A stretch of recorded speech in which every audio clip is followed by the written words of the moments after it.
দেখুন, আমরা বিজেপি এবং তৃণমূলের বিরুদ্ধে একটা ঐক্যবদ্ধ জোট তৈরি করার চেষ্টা বিগত 1 বছর ধরে চালাচ্ছি। সেই চালানোর জন্য আমরা ইগোকে সাইডে রেখে একাধিকবার বামেদের পার্টি অফিসে তথা আলিমুদ্দিন স্ট্রিটে এসে বসেছি, কথা বলেছি। এই পর্যায়ে আমাদের আলোচনা হয়ে আছে সিট কোথায় কোথায় দেবো, এত দূর পর্যন্ত গড়িয়েছে আলোচনা। কংগ্রেসের সাথে আমরা একাধিকবার চিঠি দিলেও সেই ধরনের রেসপন্স আসেনি। আনঅফিসিয়ালি আমরা যতটুকু জানতে পেরেছি, এই এত বড় ডিসিশন নেওয়ার ক্ষেত্রে আপনার এআইসিসির একটা ভূমিকা থাকে। সেই জন্য আমরা এআইসিসিকেও এই বিষয়টা নিয়ে লেটার করেছি। এখন দেখার বিষয় কংগ্রেসের থেকে কি আসছে। ইন দি মিন টাইম আমরা গত রাত্রে জানতে পারলাম যে মোহাম্মদ সেলিম সাহেব এবং হুমায়ুন সাহেব আলোচনা করেছেন। কে কার সাথে আলোচনা করবেন, কোন পার্টি কার সাথে জোটে যাবে, সেটা আইএসএফ তো ঠিক করে দিতে পারে না। তবে আমাদের অবস্থান স্পষ্ট দিনের আলোর মতো। সেটা হচ্ছে যারা প্রকৃত অর্থেই বিজেপি এবং তৃণমূলের বিরুদ্ধে লড়াই করতে চাইছেন এবং সেকুলার মাইন্ডলি যারা চলে, শুধুমাত্র ওই পোশাক আশাকে সেকুলার নয়, কাজকর্মে সেকুলার, কথাবার্তা তো সেকুলার যারা চলে, তাদেরকে নিয়েই আমরা আপকামিং ইলেকশনে জোট করব। হুমায়ুন সাহেবকে নিয়ে আমাদের অবস্থান অনেক আগেই আমাদের পার্টির পক্ষ থেকে ক্লিয়ার হয়েছে। আমাদের কাছে হুমায়ুন সাহেবের মানে একটা মেসেজ কনভে হয়েছিল, তার পার্টির কোনো এক নেতা কনভে জানিয়েছিলেন। সেই মেসেজ আমি আমাদের রাজ্য কমিটি, কোর কমিটিতে কনভে করেছি। আমাদের এখন পর্যন্ত হুমায়ুন সাহেবের সাথে কিভাবে চলবেন, কি করবেন, সেটা এখনো ডিসিশন হয়নি। সুতরাং যেটা ডিসিশন আমরা এখনো নিইনি, সেই বিষয়ে তার থেকে বেশি কথা আমি বলতে পারবো না।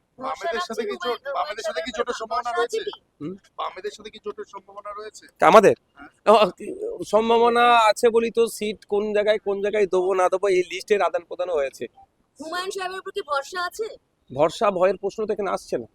আমাদের পার্টি যেটা আলোচনা করে ডিসাইড করবে সেটাই হবে। সেক্ষেত্রে যদি দেখা যায় যে লেফটের সাথে হুমায়ুনের জোট হচ্ছে আর আপনাদের সাথে যদি কোনোভাবে সেটা যদি না সম্ভব হয়, তাহলে কি আপনারা লেফটের সাথে জোট করবেন, জোট রাখবেন?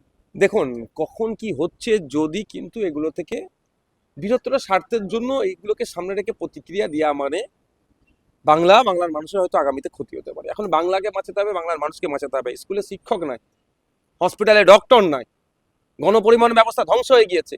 সাংবাদিক, আপনি আমার বিরুদ্ধে যদি একটু কড়া খবর করে ফেলেন সত্যটা, আমার লোক দিয়ে আপনাকে থ্রেট দিয়ে যাচ্ছি, মানে আমার নামেই আমি দোষটা চাপিয়ে নিচ্ছি, আমি কথা কাজ করি না। তো এই সাংবাদিক স্বাধীনতার দুরবস্থা, সমগ্র ব্যাপারটা দেখুন। আজকে একটা বাংলা এগিয়ে যাচ্ছে না, বাংলা পিছিয়ে যাচ্ছে। তো এই দুরবস্থা থেকে বাংলাকে মুক্তি দিতে হবে। সেই জন্য কিছু কম কথা অন্তত বলি, এখন মুখে লিকোপাসটা এখন লাগিয়ে রাখিছি, সময় বলবো যদি প্রয়োজন পড়ে। একসময় অভিযোগ করেছিল আপনি তৃণমূলের সঙ্গে জোট করছেন। কে কি করছে অভিযোগ, দেখুন ফ্রিডম অফ স্পিচ, যে যার নামে অভিযোগ দিল না, বাস্তবে তো প্রমাণটা দিতে হবে। এক সময় এই বামপন্থী দল তারা বাবরি মসজিদকে ব্ল্যাক ডে হিসাবে বলতো, সে জায়গায় দাঁড়িয়ে যিনি বাবরি মসজিদ বানিয়েছে তার সঙ্গেই কথাবার্তা জোট, কিভাবে দেখছেন? বাবরি মসজিদ যেদিনকে শহীদ করেছিল অযোধ্যার, সেই দিনটাকে ব্ল্যাক ডে হিসাবে আমরা গত লাস্ট 2025 আমরা পালন করেছি, আগামী দিনও আমরা পালন করবো। এখানে কোনো কম্পেয়ারের জায়গা নাই। কেউ যদি মসজিদ তৈরি করে, কেউ মন্দির তৈরি করলে সে কি সাম্প্রদায়িক হয়ে গেল? আমি কিন্তু হুমায়ুন কবির সাহেবের সাফাই গাইছি না, তাকে আমি সার্টিফিকেট দিচ্ছি। কিন্তু আমার প্রশ্ন এখানে, কেউ মন্দির মসজিদ তৈরি করলে কারো কি অপরাধ, এটাও আমি জানতে চাইছি। কালকে যদি আমাদের জোটের কোনো একটা দলের পক্ষ থেকে কোনো একজন নেতা মনে করেছেন তিনি মন্দির তৈরি করবেন, তাই কি আমি ছেড়ে বেরিয়ে যাবো? কিন্তু আবারও বলছি, হুমায়ুন কবির সাহেবের মসজিদ তৈরি করাকে আমি জাস্টিফাই করছি না বা সার্টিফিকেট আমি দিচ্ছি না। यही सवाल थोड़ा हिंदी में আনন্দপুরের ঘটনায় শুভেন্দু অধিকারীকে প্রশাসন অনুমতি দেয়নি, গতকাল রাত্রি থেকে 163 ধারা জারি করা হয়েছে। উনি আজকে যাবেন বলেছিলেন মিছিল করে, ওনাকে আজকে যেতে দেওয়া হচ্ছে, ইনফ্যাক্ট পরিদর্শনও যেতে দেওয়া হবে ঘটনাস্থলে। কালকে মিছিল হবে, কলকাতায় রুট চেঞ্জ করে দিয়েছে মিছিলের। দেখুন, কোর্টে গিয়ে বিরোধীদেরকে মিটিং মিছিল বা যে ধরনের ইনসিডেন্ট যেখানে হচ্ছে সেই জায়গায় পৌঁছাতে হচ্ছে, মানে বিরোধীদেরকে হেনতেন প্রকারে আটকাতে হবে। আপনারা জানেন 144 ভাঙড়ে পঞ্চায়েত ইলেকশনের পরে তখন 144 ছিল, এখন 163 হয়ে গিয়েছে, তখন 144 ছিল, আটকানো হয়েছিল। আমি বিধায়ক, আমাকে আমাদের বিধানসভায় ঢুকতে দেওয়া হচ্ছিল না। যখন আমি কোর্টে এসেছিলাম তখন কোর্টে এসে বলছে 144 আমরা তুলে নিয়েছি। এটা সরকার চলছে, এটা সার্কাস চলছে। বিরোধীরা যত যাবে তত সত্য উদ্ঘাটন হবে। তবে কেউ যদি নাটক করে, সেটাকে যদি কেউ মিসলিড করে, সেটা তার রাজনীতির জন্য দুর্ভাগ্য। কিন্তু এটাই আমি আশা করব যে রাজ্যে বা আমাদের দেশে বা আমাদের রাজ্য বলি, বিরোধী যত শক্তিশালী হবে, বিরোধী যত ভোকাল হবে, ডেমোক্রেসি ততটাই স্ট্রং হবে, ততটাই সুরক্ষিত থাকবে। কি রাজ্য সরকার কি কেন্দ্র সরকার, বিরোধীদেরকে 163 নাম দিয়ে বারবার আটকানো হয়েছে।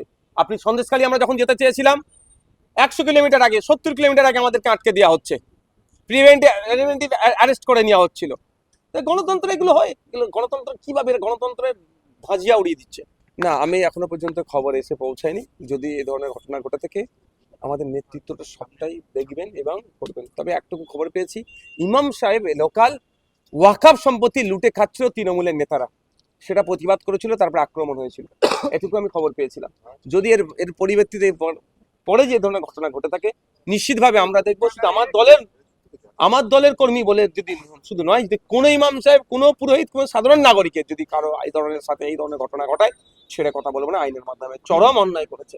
বিডিও অফিসে ডেকে তাকে পঞ্চায়েত সমিতির সেটা সভাপতি বলে তাকে চড় মেরেছে। সেটা হয়েছিল, অভিযোগ দায়ের করেছিল, এফআইআর পর্যন্ত নিচ্ছিল না। পরবর্তীতে তাকে এফআইআর কিভাবে করানো যায় তার পদক্ষেপ আমাদের পক্ষ থেকে নেওয়া হয়েছিল।